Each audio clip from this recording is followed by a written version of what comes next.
All right, we got a lot to cover today. We are going to cover a ton. I'm going to wait for a couple of people to join us. As you're seeing in the scroll, Village's inventory is up over 27% over the last 5.5 months. So that's a big increase. It's like we're at 425, 426, and now we're at 525. Jumped. It's 27.8% increase in inventory. And we've talked about this. It's not like this is a big surprise in a way, because I did talk about this back, I want to say back in May or June. If you look at some of the old videos that we had done in the past, inventory definitely being up, and it's causing a few issues for sure. It's definitely causing some issues. As optimistic and positive as I am, still causing some issues. Now, it's not the end of the world. It's not a market crash for certain, but it does cause issues for sellers. So we're going to talk about that. We're going to be talking about what that means for buyers.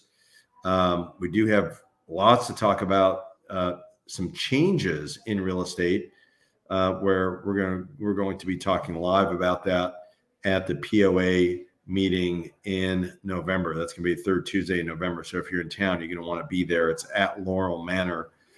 I'm going to be talking about the impact of all the changes in real estate. A lot of people don't realize it. Like, they hear surface information, and there's a couple of changes that have occurred, and we'll talk about that today. As I've talked about this before, but I'll reiterate some things. We'll talk about that. So, by the way, if you don't know me, Glenn Stein, broker owner, Realty executives in the Villages. We're actually literally located across the street from Laurel Manor. I've been in the Villages since 2004, and been in that building since 2006 when it was built. So let's get into it. So inventory being up over 27%. Let's take a look at, so there's a lot of things I want to show you. I want to share with you a lot of different things that I think would help your understanding as to what's going on. So it actually doesn't even matter if you're buying or selling. It's actually good conversation. It might be a conversation that you're going to have with, people at a party. It might be with people that you are meeting at a restaurant, might be with people that you are meeting, at a club. And by the way, if you want me to speak at your club about what's going on in real estate, I'd be happy to do that for sure. Some of you may know someone that may need to hear this as well, this information as well. So if you want to share this, it's perfectly okay. Please like and subscribe. That would be fabulous as well. That always is helpful. So let's dive into it. So what you're looking at here is essentially you're looking at over 520, looks 526, 525 properties on the market at the moment. That's what we're looking at right now, right? Which is definitely a healthy amount of homes on the market. And the problem it causes for sellers is that things are taking longer to sell, right? It's taking longer, and there's more on the market than what we've seen in it. And over the last probably 60 days, we've seen an increase of about, we've gone from like 480, 490 mark to over, 520. So last, August to probably mid-July, last 45 days has been a really big increase in the amount of homes that are sitting on the market and coming onto the market. So I'm watching this closely, and I would be concerned if this doesn't change. I would say by November, December, I become a little bit more pessimistic about the marketplace. But a couple of things to watch out for. Obviously, presidential election has a big impact on real estate. A lot of people want to wait. It seems like every 4 years. This has been going on forever. There's nothing new. People want to wait. Let me see what happens. And reality is that as far as real estate goes, very little is impacted by the presidential election. Whoever wins, life goes on. Now, obviously, there's other things to be looking at as far as politics and policy. And I know it's very heavy right now for sure. I mean, who in the world thought we'd be talking about dogs and cats and what in the world? What are we doing? So there's all of that. It's pretty crazy right now. And I think that's obviously impacted people's thought processes about buying and selling, because they want to wait to see what, are we going to blow ourselves up or not? That's the thing. But, so we need to get past November. I think just getting past November would be helpful. But also interest rates have impacted real estate, obviously. And we've looked at that. When we're looking at the numbers, I'll show you this again. It's going to be real apparent. Like when interest rates went up, obviously, even in the villages, it impacts us, right? Many people think, well, it doesn't impact you because, we're mostly cash. No, it impacts us because, there are three things that impact home sales. One is the agent. Two is going to be the homeowner and how they keep up with the property. Is it in good condition? And three is what's going on with the market, right? Like what's going on in the macro market, what's going on with, stocks and interest rates and election years and all of that. And that affects the villages. I'm going to show you this just in case you don't think it does. I'll reiterate this again. If you look at this, like if you look at the data on homes that have sold MLS villages, you're looking at 2021 when things were crazy, right? We're looking at, highs of 282. 2022, when the interest rates started going up in the spring, pretty much in March, you'll see the peak, almost the peak, actually the second highest month in a 3-year span was that May of 2022. The highest was April of this year, but April is typically one of the highest months. So that was coming off of a really incredibly low 2023. So interest rates are going up. That means the number of properties selling and closing goes down. Look at that, 97. And if we take a 10-year period, let's go back 10 years. When was the last time we saw something like that? I mean, you have to go way back, probably like 2017, 2016. 2016 and 2017. Yeah. That's when we saw those low numbers, like under 100. And we see it pop up in late 2022, where interest rates are just like going through the roof at a record pace. And then 2023, a settling down period, but still not fabulous, just an okay year. And then of course, 2024, just an okay year, and probably normal. It's probably very healthy for us to go through this, but we're seeing a lot of inventory in the market, not even counting the property villages, new construction, of course, their resale. So, it's pretty much a little bit more than double when you're talking about resales and new construction.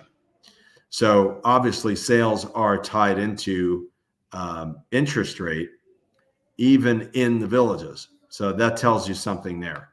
But I see some rebounding going on around the country. Western part of the United States is starting to pick up. So I'm optimistic about that. Parts of the Northeast. Florida has been relatively and actually pretty slow. And actually the Southeast, because I know some people in Atlanta, has been pretty slow over the last 3 months. Part of that is interest rates. Part of that is election. Part of that is just hot. There's a lot of that. And I think we're affected even more because I think the population base is even more impacted and more cognizant of election year situations. So one thing I wanted to show you, I'm doing this live. So, and if you have questions, just put it in the chat and I'll answer your question. If you're looking at sold properties, we're going to do villages. I want to do a comparison, something I've been wanting to do anyway, which I have not done recently, last couple of months, is look at the year-to-date sales for the villages. If we look at, we're going to put in the date here. Let's look January 1. Curious to see, okay, how are we comparing with last year? Let's start looking at that to the date. So January 1 through, or are we September? Friday the 13th. Happy Friday the 13th, by the way. Hopefully everybody had a good week. Obviously September 11th just passed, and that's always a date to remember for sure. 1,257 properties sold, right? 1,257 on the MLS side year to date, all the way through September 13th. That's this year. So remember that number. Counting on you guys, right? 1,257 is our number for this year. So we're going to go back and let's look at January 2023. It's at 1257. We back up. Actually, there it is. We'll go there. September 13th. All right. So about 139 properties, thereabouts, 130 something properties, more properties closed this year versus last year. And that is, let me do some quick math. Let me do some math for you guys here. Bear with me. If you have questions, put it in the chat. So 12, let's see, 11, 18, 118 minus, I think we said 1257. It's on 139 properties divided by 1118 as far as the difference. That's a 12.4% difference this year versus last year, just to give you an idea. So 12% more properties. And that's the interesting dynamic of what we're seeing here. I think we pay attention to this.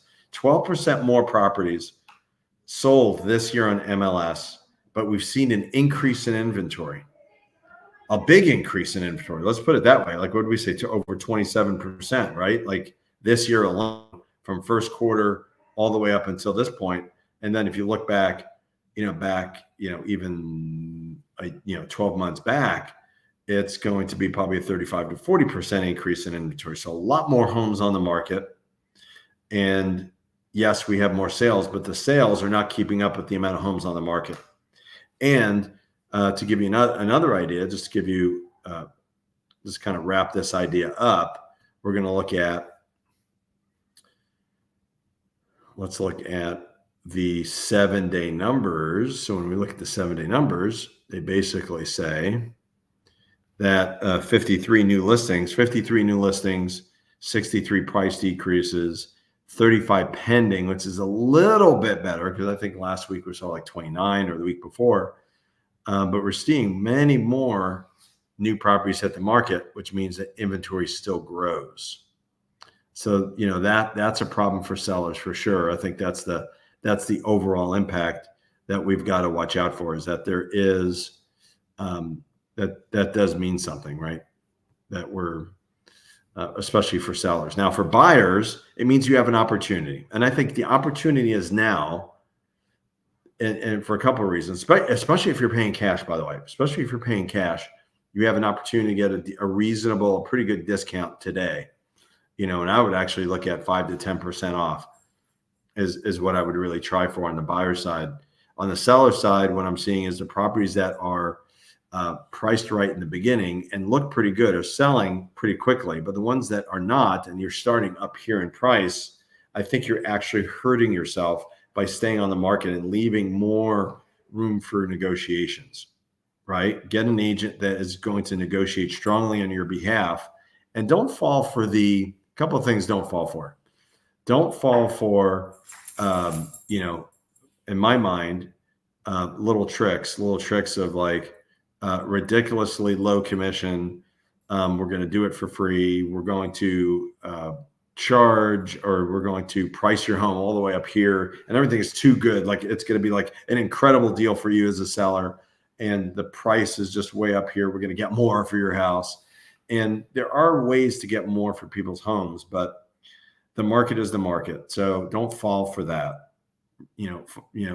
Have the agent back up why they think, not because, just don't fall for like, oh, that sounds like a great price. Why? Tell me why. Why do you think we should get that price? Even if you're in love with the price, ask them why. Because if not, it could end up hurting you and you stay in the market longer. So watch that. I'm telling you, I've been in this business way too long, and I'm not trying to get people to sell for less. It's just like, don't comment that way, please, because that's not my heart. Like, oh yeah, let's drive the prices down. That's, oh my gosh, yeah, no. So, so just know I'm trying to get people to understand that you can get a good price for your home if you price it appropriately in the beginning. That's the point. So let's talk about something else. Another thing to bring up. We talked about not property villages, POA meeting November, right? That's going to be in November. We're having that. That's going to be Laurel Manor, third Tuesday, 7:00 at Laurel Manor in November. We're going to talk about the public impact, the impact that all these changes have in real estate to the public, buyers and sellers. And speaking of which, if you don't know what's going on, basically there's two changes that have occurred. And this is not for Property of the Villages agents. This is just for realtors, people that have to abide by the Code of Ethics, NAR, FAR, Florida Association and National Association of Realtors. And the impact is that there are more forms. So before we go shopping for a home, we have to have some version of a buyer brokerage agreement. And there are 3 versions. So make sure when you're looking for a home, you understand what you're signing. Be really understanding about what you're signing. And it's not a trap. If you're working with one of our agents at Realty Executives, we're not here to trap people. And we've been in business too long. We have a great reputation to really ruin it over 1 or 2 deals. But be sure, no matter who you're using, make sure that you understand what you're signing and make sure that you look at it, right, and understand it. I don't think you have to take 5 days to look at it, but if you feel more comfortable sending it to an attorney, do that. If not, read it carefully, ask questions. What does this mean? What's the impact? How will you get paid as a buyer's agent? Talking to the person that's going to show you the property and do research and negotiate and defend your position when trying to find and buy a home. I think that's a fair thing. So understand the forms, but there's 3 different forms supported by FAR, Florida Association of Realtors, which is the pre-touring form, a showing agreement, or a buyer brokerage agreement. And then the other difference that's the biggest impact, right? And really deciding, okay, who's going to pay compensation. Over 90% of the properties out there are offering some sort of compensation. So it's not likely that the buyer has to pay any compensation at all. We're not seeing much of that at all, but it could be possible. And especially if you want someone to represent you to actually look at a Property of the Villages listing, you could do that as well. But the second impact is around compensation or commission not being an MLS anymore. So as an agent, we don't know what we're going to get paid from the listing agent or the owner on compensation in the beginning until we get into negotiations. So those are the 2 major things to give you an idea of what's going on. Will it impact the pricing of things? I don't really see a difference. I mean, it's a lot of paperwork. There's lots of negotiations going on, but I don't see a major impact on pricing, whether it's getting more expensive or less expensive. Either way, I'm seeing situations where it is more expensive and then situations where it's less expensive. I don't think there's going to be a big impact to the public on this necessarily. So stay tuned for that. But if you have questions, for me, 352-572-3796. We also do property management. We do have rentals and we do real estate sales. So let's connect. Hopefully this was useful. Let me know if you have any questions about that. And let me know if this is useful in any way for you in your conversations, even if it's something to keep your mind off of the presidential debate. So I almost said happy 4th of July. Happy Friday the 13th. Happy September. And we'll talk soon. Take care.